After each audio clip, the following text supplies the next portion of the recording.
Chris, Babler, B-A-B-L-E-R, San Diego Fire Battalion 1. And so, what did we got here today? Sure, at 8:30, we actually got the first 911 call from our air traffic control here. The tower saw smoke and flames coming from an outbuilding. They called it in. As soon as we came over the bridge, we had about 30, 40-foot flames coming from this building. This building is known to us. We were here about 6 months ago for a fire. We forwarded this building to our Community Risk Reduction Department, our fire marshal.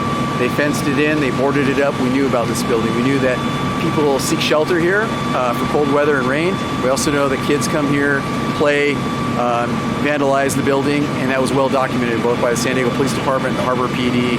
And we're here in West Liberty Station area, real close to the airport, the end of the runway, and close to the bayfront. So with that being said, when we first got here, we had extreme fire conditions. Crews made an interior push for a few minutes, do a search.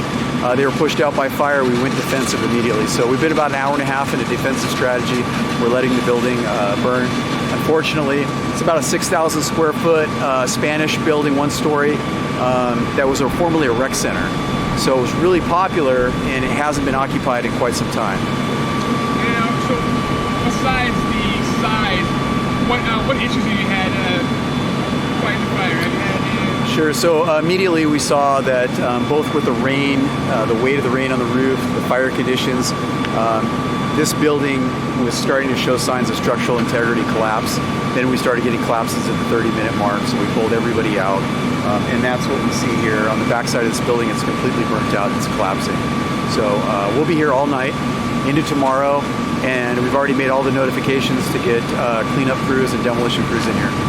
And this is a 3-alarm response, correct? This was a 2-alarm response. I called for 2 additional pieces of equipment. Over 100 firefighters are here right now.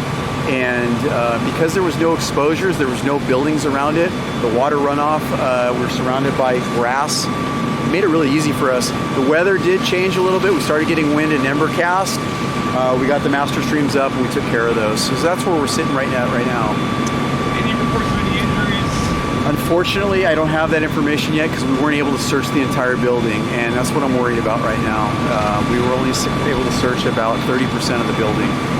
So it's under investigation. Our MAST is investigating, and tomorrow at daylight we'll be able to get in there and take a look. With the age of the building, are there any concerns about materials like asbestos burning off?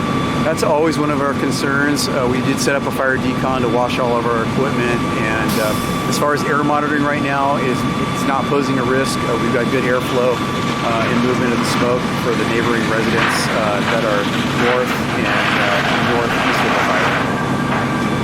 Thanks, sir. Appreciate it. Absolutely.